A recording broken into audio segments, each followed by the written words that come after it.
and foremost, he had every right to do whatever he wanted to do, and no one can sit here and tell him that he had to do this. Kelley Flanagan just got real about why she and Peter Weber broke up.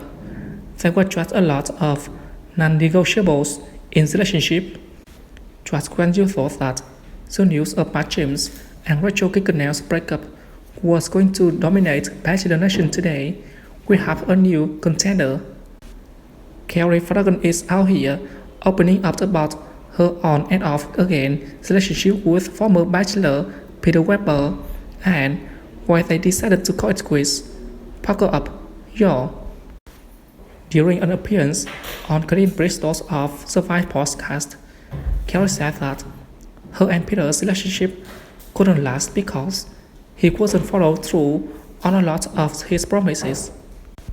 On my end, there were just a lot of non-negotiables in the relationship, Kelley shared. They essentially were similar to worked on, or saying that they were going to be worked on or changed, and actions kind of speak louder than words. This content is imported from the Instagram. You may be able to find the same content in another format, or you may be able to find more information at their website. If there is something that I saw as disrespectful in a relationship, I will speak on it, and I was pretty vocal, Kelley continued. I think communication is huge in a relationship, and there were things that essentially I would be like, hey, look, this makes me feel like shit. This makes me feel this way. I would always try to talk about my feelings, like my needs aren't really being met. Kelley also detailed how Peter came back into her life and said he essentially tried to get back together and was trying to work on things, and I was pretty hesitant toward all of it.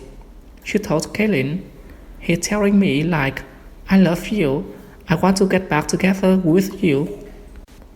This content is imported from Instagram. You may be able to find the same content in another format, or you may be able to find more information at their website.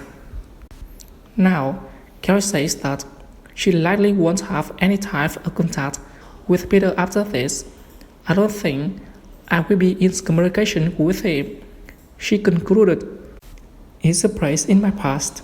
I'm focusing on my future wishes. I don't think it was the healthiest thing for me to give my past and my future, and I wish him well. Oh, Belly, where are we off to? Our second date ever. Our second date ever, and